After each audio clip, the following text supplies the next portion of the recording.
Hello artisans, இன்றைக்கி நம்ம வெல்வம் tutorials சேனலில் ஹவு டு ட்ரா பால் டப்பா கேரிகேச்சர், அதாவது நம்மளோட ஃபேவரட் பால் டப்பா தான் இன்றைக்கி கேரிகேச்சர் எப்படி பண்ணுறதுன்னு பார்க்க போகிறோம். இனிஷியலாக நான் வந்து A3 சைஸ் ஷீட்டும் ஒரு சிசல் மார்க்கர் பிளாக்கும் எடுத்துக்கிட்டேன்.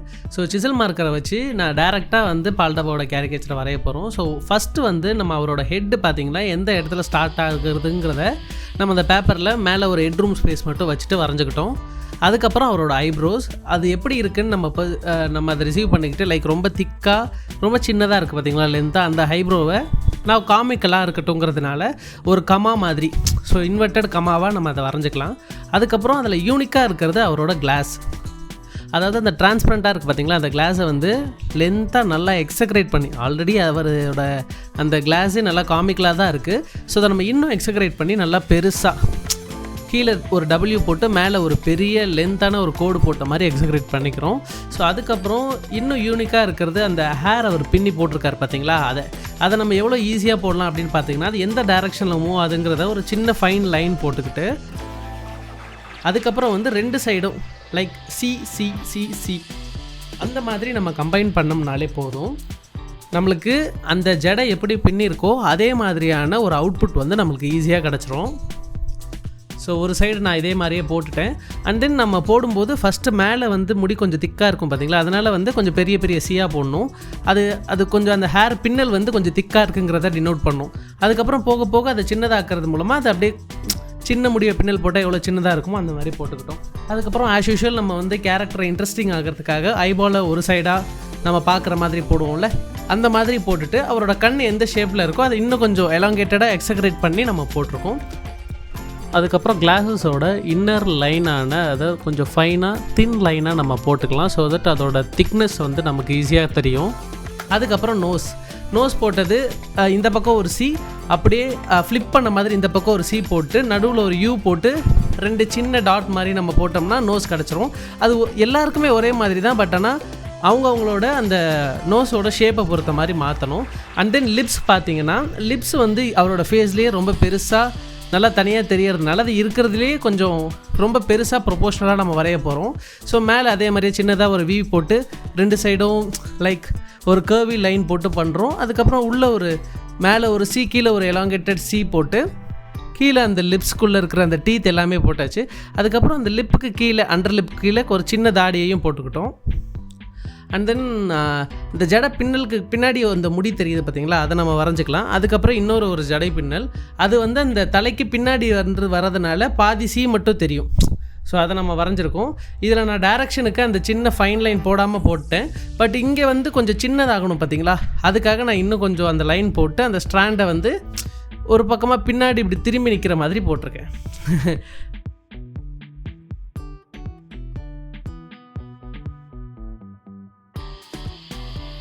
ஸோ இந்த சைடு வந்து அதே மாதிரியே ஒரு சின்ன ஃபைன் லைன், அந்த லைன் வந்து அந்த ஜடை எந்த பக்கம் போகிறதுங்கிற அந்த டைரக்ஷனை வந்து டினோட் பண்ணுறதுக்காக நம்ம போட்டுக்கலாம் ஒரு லைன். அதுக்கப்புறம் இன்னொரு ஜடை இருக்குது பார்த்திங்களா, அது கொஞ்சம் அப்படியே இல்லாங்கட்டடாக திரும்பி மேல் பக்கமாக போகிற மாதிரி போட்டுட்டு ரெண்டு பக்கமாக சிசியாக போட்டு நம்ம அந்த ஜடையை கம்ப்ளீட் பண்ணுவோம். எஸ், இதே மாதிரி நீங்களும் வரைகிறீங்க என் கூட சேர்ந்துனா இதே மாதிரியே நீங்கள் போட்டிங்கன்னா உங்களுக்கு அதே மாதிரியான அவுட்புட் கிடைக்கும். கீழே போக போக போக அப்படியே சின்னதாக ஒரு லைன் மாதிரி போட்டுக்கலாம். ஸோ அந்த ஒரே ஒரு ஸ்ட்ராண்ட் ஆஃப் ஹேர் மட்டும் தனியாக தூக்கிட்டு இருக்கிற மாதிரி கொஞ்சம் அழகாக இருக்கும் எக்ஸக்ரேட் பண்ணும்போது. ஸோ கீழேயே போனால் அது நல்லா இருக்குது அதனால் கொஞ்சம் மேலே போன மாதிரி ரெண்டு சைடு நம்ம எக்ஸக்ரேட் பண்ணியாச்சு. இப்போ ஓவராலாக ஒரு 80% ஆஃப் த ஃபேஸை வந்து நம்ம கம்ப்ளீட் பண்ணிட்டோம். கடைசியாக அதை குடுமி போடுறது எப்படி இருக்குமோ அதுக்கு போடுற மாதிரி சின்னதாக இந்த ஜடை போட்டால் கடைசியாக கொஞ்சம் முடி இருக்கும்ல, ரப்பர் பேண்ட் போட்டு அது மாதிரியே நம்ம போட்டுக்கிறோம். அதுக்கப்புறம் முக்கியமான விஷயமே இந்த ஜா லைன் தான். ஸோ ரெண்டு சைடும் நான் வந்து ஸ்ட்ரெயிட் லைன் போட்டு ஒரு வி மாதிரி கம்பைன் பண்ண பார்க்கலாம். அதுக்கப்புறம் கீழே அவருக்கு ஒரு ஆட்டுத்தாடின்னு சொல்லுவோம்ல, அந்த மாதிரி இருக்கா. ஸோ அதை வந்து நம்ம சின்னதாக வந்து பேட்சி லைன்ஸ் மூலமாக தாடி மாதிரியே நம்ம கொடுத்துக்கலாம்.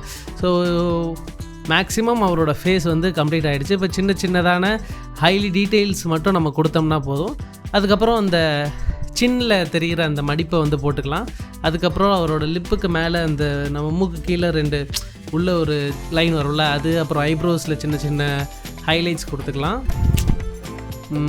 ஓவராலாக கம்ப்ளீட் ஆகிடுச்சு. ஸோ மேலே ஹேர் மட்டும் இன்னும் கம்ப்ளீட் ஆகாமல் இருக்குது, அதை மட்டும் நம்ம ஷேடிங் மூலமாக கம்ப்ளீட் பண்ணிடலாம். இந்த ஜடையும் நம்ம இதே மாதிரி கொடுக்கலாம், பட் கொடுத்தோம்னா வந்து அந்த ஜடை பின்னல் வந்து தெரியாமல் போயிடும். அதனால் பிளாக் அண்ட் ஒயிட்டுக்கு இட்ஸ் எனாஃப். நம்ம கலர் பண்ண போகும்போது அதை நம்ம ஃபுல்லாக பிளாக் பண்ணிக்கலாம், அது ஃபைன் நினைக்கிறேன்.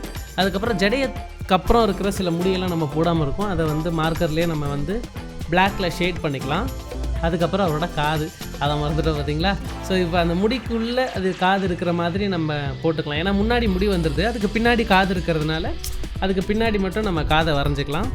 ஸோ இது அவுட்லைனாக இருக்கிறதுனால நமக்கு காது முடியெல்லாம் தனியாக தெரியாது, கலர் பண்ணும்போது ரொம்ப நல்லா தெரியும். ஆஸ் யூஷுவல் நம்ம கேரிகேச்சருங்கிறதுனால ஃபேஸை விட ப்ரொபோஷ்னலி ரொம்ப சின்னதாக தான் நம்ம பாடியை வரைய போகிறோம். ஸோ அதனால் கழுத்தை வந்து அதுக்கேற்ற மாதிரி சின்னதாக போட்டுக்கலாம். நம்ம ரியல் ஃபேஸில் பார்த்தீங்க அப்படின்னா அந்த ஃபோட்டோ பக்கத்தில் இருக்குது பார்த்தீங்களா ரெஃபரன்ஸில், அதில் வந்து தலை எவ்வளோ பெருசு இருக்கோ அதே அளவுக்கு அவர் கழுத்து இருக்குது. ஸோ அப்படியே நம்ம எக்ஸக்ரேட் பண்ணலாம். பட் இதில் நான் வந்து என்ன நினைக்கிறேன்னா அவரோட ஃபுல் பாடியையும் இதுக்குள்ளே கவர் பண்ணணும் அப்படின்னு நினைக்கிறேன். ஸோ அதனால் வந்து கழுத்தை சின்னதாக்கிக்கிட்டேன். நீங்கள் வந்து ரொம்ப பெருசாக கழுத்தை போட்டு வரையணும்னாலும் வரையலாம், அது உங்களோட விருப்பம் தான். ஸோ நான் ஃபேஸை மட்டும் நல்லா எக்ஸக்ரேட் பண்ணி இன்னும் ஒரு டிஃப்ரெண்ட்டான ஒரு கேரிகேச்சராக ஹெட்டு நல்லா பெருசாக எக்ஸக்ரேட் பண்ண மாதிரி தெரியணுங்கிறதுக்காக நான் இப்படி வச்சுக்கிறேன். ஸோ அதுக்கப்புறம் சின்ன சின்ன ஹைலைட்ஸ், அதுக்கப்புறம் நம்ம அவரோட செயின் வரைஞ்சிட்டோம். அப்புறம் அந்த முண்டா பனியன் ஒயிட் கலரில் உள்ளே போடுவோம்ல, ஸோ அது அவர் போட்டிருக்காரு. ஸோ அதே மாதிரியே நம்ம வரைஞ்சிக்கலாம். அதுக்கப்புறம் அந்த கை ரொம்ப சின்னதாக இருக்குது பார்த்தீங்களா, அந்த கையை இன்னும் சின்னதாக நம்ம வரைஞ்சிக்கலாம்.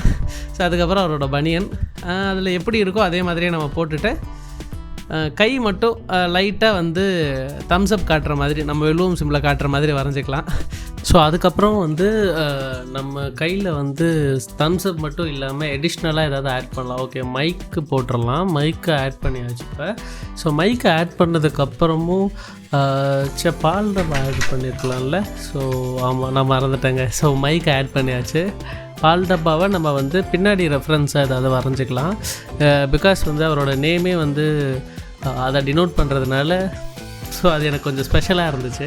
ஸோ அது அவர் கையில் இல்லைனா என்ன, நம்ம அதுக்கு பின்னாடி வந்து அந்த பால் டப்பா வந்து இருக்கிற மாதிரி வரைஞ்சிடலாம்.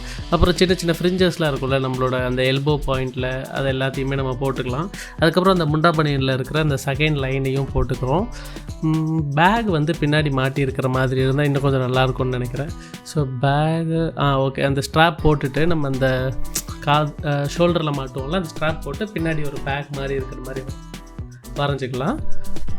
அதுக்கப்புறம் அந்த பனியனில் இருக்கிற ஃப்ரிஞ்சஸ், இந்த சுருக்கம்லாம் இருக்குல்ல, அதெல்லாம் வரைஞ்சிட்டு அப்புறம் அந்த பால் டப்பாவோட டிப்பு, அதுக்கப்புறம் மேலே ஒரு பிளாஸ்டிக் லிட் இருக்கும்ல, அதை நம்ம வரைஞ்சிக்கிட்டு அந்த பாட்டிலில் வரைஞ்சிக்கலாம். ஸோ தட் த பால் டப்பா வந்து முழுசாக தெரிஞ்சிடும். அதுக்குள்ளே வந்து அவரோட நேமை வந்து டினோட் பண்ணி பால் டப்பான்னு எழுதிடலாம். ஓவராலாக வந்து நம்ம கேரிகேச்சரை கம்ப்ளீட் பண்ணியாச்சு. ஸோ இந்த கேரிகேச்சர் வந்து பால் டப்பா மாதிரியே இருக்கா அப்படின்னு நீங்கள் கமெண்ட்டில் சொல்லுங்கள். அதுக்கப்புறம் இவர் ஒரு பாட்லேயும் ஒரு மாதிரி டிஃப்ரெண்ட்டாக ஃபங்கியான ஒரு ஸ்டைலில் வர்றதுனால நான் த்ரிஷாங்கிற அவரோட சாங்கில் அவர் பண்ண அந்த கெட்டப்லேருந்து எடுத்து நான் கேரிகேச்சர் பண்ணியிருக்கேன். நீங்களும் இதே மாதிரி அவரை வரைய ட்ரை பண்ணுறீங்க, அவுட்புட்டும் அதே மாதிரி வருது அப்படின்னா வெல்லும் கேரிகேச்சர்ஸுங்கிற என்னுடைய இன்ஸ்டாகிராம் பேஜில் வந்து நீங்கள் நான் வரைஞ்சி பார்த்தேன் இதே மாதிரி உங்கள் டுட்டோரியலை யூஸ் பண்ணி அதே மாதிரியே வந்துச்சுங்கிறத கமெண்ட் பண்ணி அந்த ஃபோட்டோவை அனுப்புங்க. ஸோ அதையும் நான் வந்து அடுத்த டுட்டோரியல் வீடியோவில் நான் போஸ்ட் பண்ணுறேன். Thank you and bye bye. இந்த டுட்டோரியல் உங்களுக்கு யூஸ்ஃபுல்லாக இருக்காங்கிறதையும் கமெண்ட்டில் சொல்லிட்டு போங்க.